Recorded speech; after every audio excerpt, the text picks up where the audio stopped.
Петър Димитров е роден в село Смочево, Женене и има две момчета – Любомир и Антон. Той е бивш военен офицер, работил е в ракетни войски из цяла България. Сега вече е пенсионер. Обожава да приготвят типични смочевски ястия, като дроб сърма, кисело зеле с няколко вида меса и боб с сланинка. Обича да похапва пържоли с пържени картофи и гъби в масло. Споделяни, че Смочево е неговия център на вселената и всички пътища в крайна сметка водят до Смочево. В момента прави ранчо и обгрижва зеленчуковата си градина. Сред природата се чувства в свои води. Като стане рано сутрин, обича да полива тревата, лозата и да гали цветята. Пожелава на всички хора да са сплотени, да си помагат и да се обичат. Да видим с какво ще ни гощава нашия домакин. Добра среща! Добре дошли, Здраве желаем. Здравейте. Здравейте и вие, уважаеми зрители. Искам да ви предложа едно типично постно ядене, което моите деди и майки го приготвяха и по време на постите се консумираше само това. Домашно произведени чушки от типично смочевско семе, което се казва рогач, които аз си ги произвеждам. Взимаме чушките, почистваме им дръжките и семената и ги поставяме. Но ти не спомена ястието, което ще направиш. Каква е рецептата? Това е смочевски пиперник.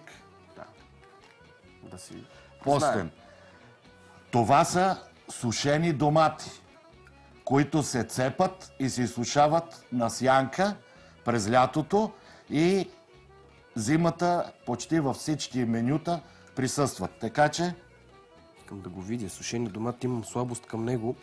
Особено когато е маринован с зехтинчи и подпалки. Освен чушките, слагам и доматите в кипяща вода, която трябва да облее отгоре чушките и доматите. Като поври 5 минути, хващаме и изцеждаме водата, за да се избегне горчивия вкус от чушките. Поставяме ги наново и това нещо трябва, ето както чипи, как ухае. Я да видя. Да. 20-30 минути, за да могат чушките лесно да им се махне люспата, да остане само месечната част, защото ние само месечната част ще я консумираме. Проверяваме дали са готови нашите чушки. Внимателно да не се опариме. След като провери, трябва да почне да излиза месестата част. Вече чушките са добре, почва да излиза месестата част. Връщам я пак обратно. Сега, по желание на нашите зрители, може да се сложи и малко ориз. За една порция, една чаша от кафе. Слагаме ориза при чушките. Похлупваме пак, изчакаме да заври, за да може ориза леко да се тръгне да се напуква. Тогава вече е готов ориза. Ще те помоля сега да ми помогнеш да обелиме, да изкарваме месестата част. Добре, може би се разрязва на две и с обратната страна на ножа, пък може и с острата част. Ето така, внимателно, за да може само месестата част и отделяме. Трудоемка е тази рецептичка, обаче... Люспите, бавна, но става голема вкусотия. Ами добре, докато чистим, не ми се изясни откъде идва името Смочево на селото, в което гостуваме. Нашето село е с много стара история. Преди създаване на българската държава, тя е създадена 681, 30 години преди нея, 650 година, вече имаме тук населено място. Но за името на Смочево датира от едно събитие, което променя изцяло живота в този регион. Имали сме големо село, в нашата местност, която е селище. И голем православен манастир, който се казва Свети Николай Летни. Ама това кога е било? Преди основането на държавата ли? Как? Не. Че се обърках. Говоря за по време на турското робство. И на някакъв голем религиозен празник всички селяни са се събрали в черквата. Идват турски данъчни, които да събират данъците и естествено се настаняват в най-хубавата къща, попската. В попската къща е била попадиката и чирак. И била засукана хубава българка. Турците, след като се почерпили, тръгнали да изнасилват попадиката. И чирака тича в манастира, казва: драги съселяни, дойдеха турци и наганаха попадиката. Дига се цялото село, отиват, убиват турците. И сега старейшините, по-умните, по-напредначевите хора казват: ние ги убихме, ма сега какво ще правим? И решават, дават идея да се хвърлят в селския излак. Хвърлят ги в излака, затрупва се с камъни и така унищожават следите на престъплението. Или отмъщението, което е Отмъщението, защото по-вярното.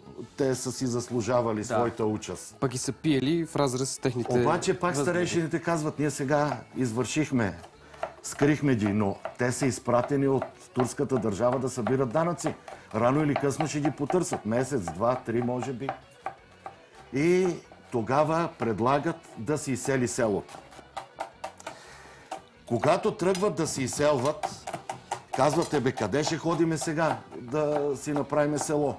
И един, който са го имали за най-умния, казва: ще ходите, горе има една местност, която има смокини. На смокините ще направите селото. И оттам идва Смочево от смокините.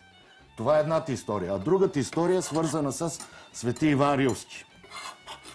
Тя е много дълга историята, но аз ще кажа по-кратко. Сега нарязваме и чушките. Аз ще го направя, да. Да, благодаря ти. Защото съм заинтригуван. Интересни са тези неща.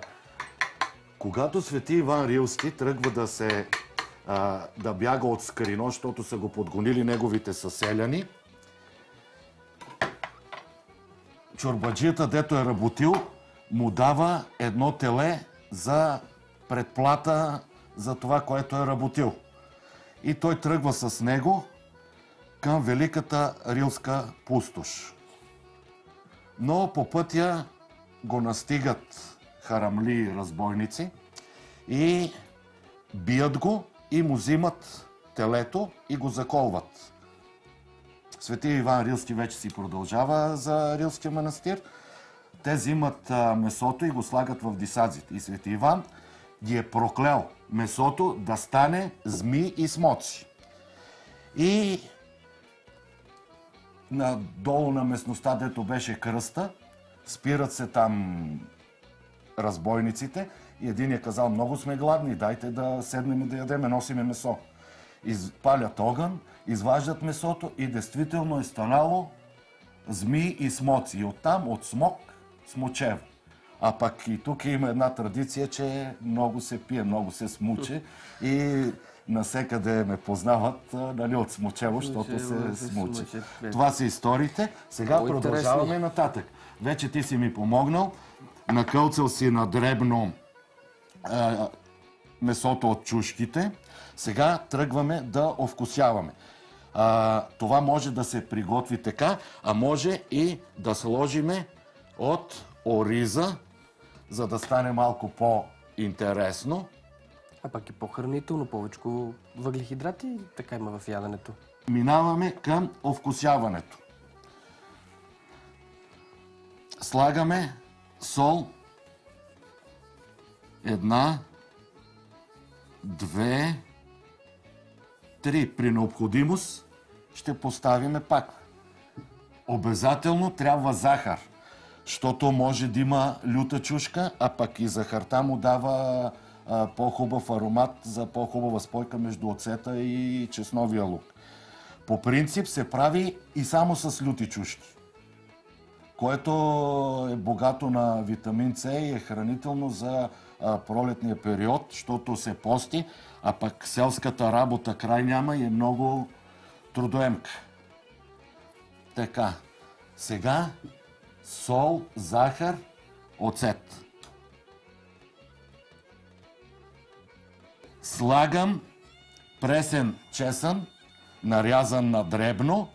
През зимата, когато нямаме, слагаме от скилитки чесън.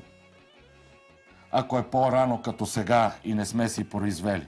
Много важна подправка, ще те помоля част от тех да нарежеш. И аз с удоволствие ще изпълня молбата. Джорджин искаш да кажеш? Да, пресен, довърши. Джорджан, Смочевски. Да поръся? Да. Благодаря. Моля. Сега заповядайте. Трябва да разбъркаме, за да може това нещо да се овкуси. На дядо ми беше основната храна това. Той слагаше и вода от тази,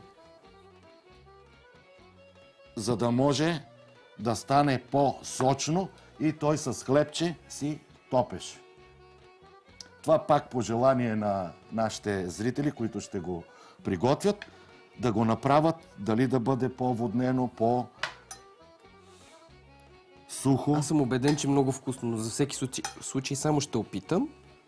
По-водничко ще си взема. Няма такава вкусотия. Изключително съм впечатлен за постно ядене, дори без олио, че може да се яде и то е вкусно. Много е важно да се улучи, нали, оцета, солта и водата. Там е майстор лъка. Искаме да ви припомним тази рецепта. Наистина си струва да си я направите. Здравословна и вкусна. Ето я. Пиперник. Смочевски пиперник. Необходими продукти: 10 сухи червени чушки, 1 шепа сушени домати, половин чайна чаша ориз, 5-6 тръка пресен чесън, 2 щипки пресен джоджен, около 10-12 листа, 3 щипки сол, 3 щипки захар, оцет на вкус.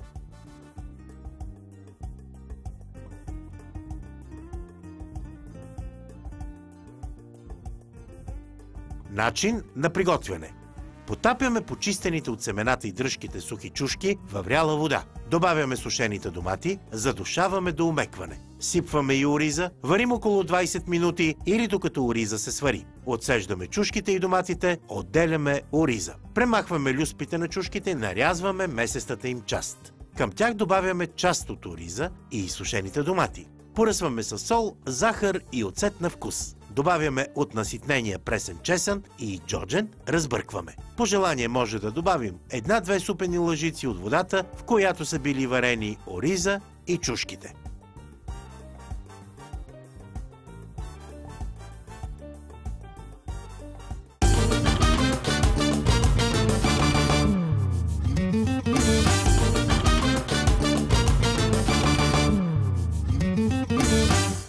Натка Панайотова е на 65 години. Родена е в село Смочево, но е живяла в Дупница. Там е работила като началник склад в обувен завод. От 3 години е в красивото селце, за да се грижи за баща си. Има 2 сина, които живеят в Англия и в Испания. Обожава да готви и го прави всеки ден. Майсторка е на десертите. Обича да ходи на разходка до манастира Свети Никола и паракли с Света Троица. С удоволствие чете книги, слуша народни песни и във всеки миг е готова да затанцува. Леля Натка смята, че хората не трябва да падат духом, независимо какво им е поднесла съдбата, и наистина показа на екипа ни най-ведрият и жизнерадостен човек, когото някога сме виждали. Продължаваме с попълването на народния рецептурник с гозбите на село Смочево. И сега да видим още едно ястие, подходящо за постите преди Великден. Преди Великден в разпети петък правиме постен боб и с коприва, защото сега имаме вече коприва и си правиме постния боб, а правиме и клин чорба. На постния боб си вариме боб, копривка, без олио, без нищо. А на клин чорбата си слагаме малко олио. Праз, кисели краставички. И ти сега кое ще ни покажеш? Сега, Боп или не, чорба? сега клин чорбата правим. Да. Взимаме праза, почваме да си го режеме. Цялото ли количество? Да. Щом се сгорещи олието, леко задушаваме праза. Ами добре, слагай, то се стопли, много бързо загрява. Така. Виждате, 10-12 стръкчета прас лук. Това е което в началото нарязахме. И колко олио сложи? Олио около 200 грама има. Една чаша. Да. И какво ще се слага в клин чорбата? Виждам още продукти. Сега малко доматки на купчета, ако обичаш ми. От туршия? От туршия са доматки, киселки. И след това малко люти чушки, за да я направим леко кисело лютечка. Вижте, с кисели доматки не бях готвил. Колко? 4-5? Да, така, да, чудесно. Така на купченца, да, нали? на купченца, да. И после кое да нарежа?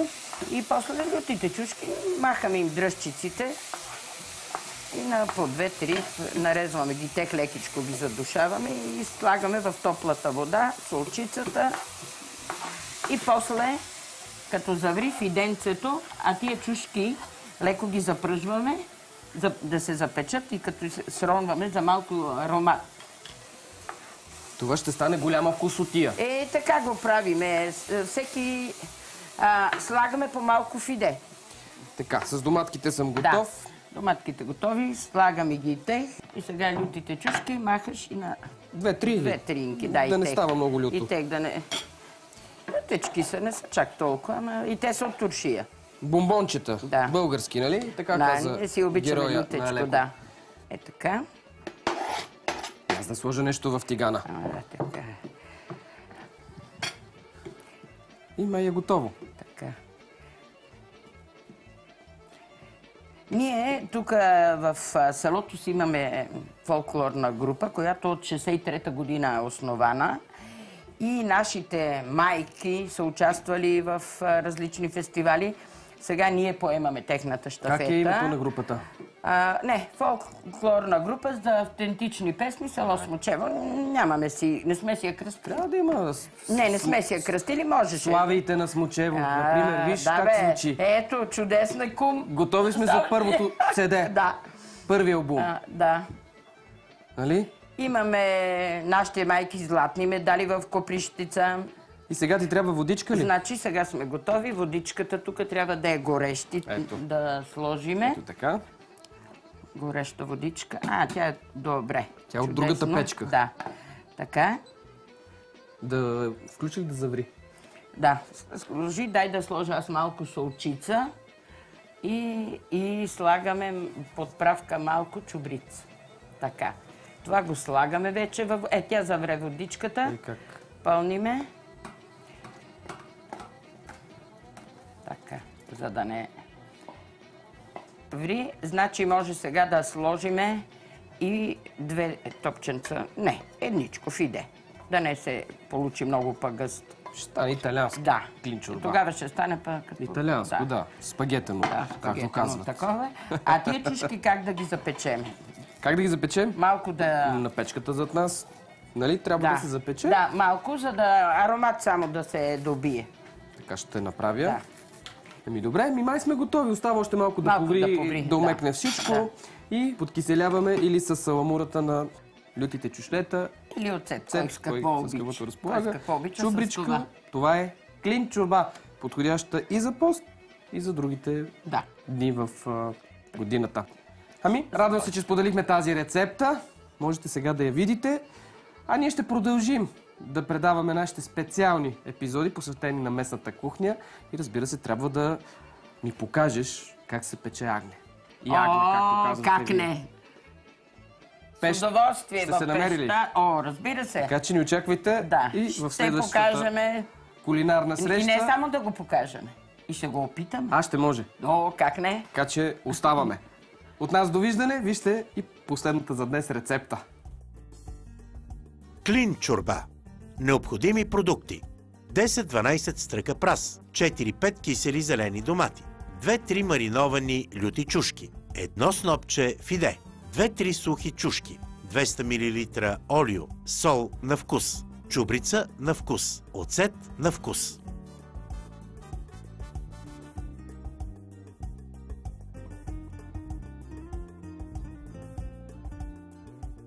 Начин на приготвяне. Нарязваме на ситно пръза, задушаваме го с горещено олио. Нарязваме на купчета зелените домати. Прибавяме ги към пръза заедно с почистените и наситнени люти чушки. Поръсваме с сол и чубрица на вкус. Във вряща вода слагаме пръза, доматите и чушките. Добавяме фидето, разбъркваме. Поръсваме с 1 чайна лъжица сол. По желание натрушаваме 2-3 сухи чушки и подкиселяваме с оцет.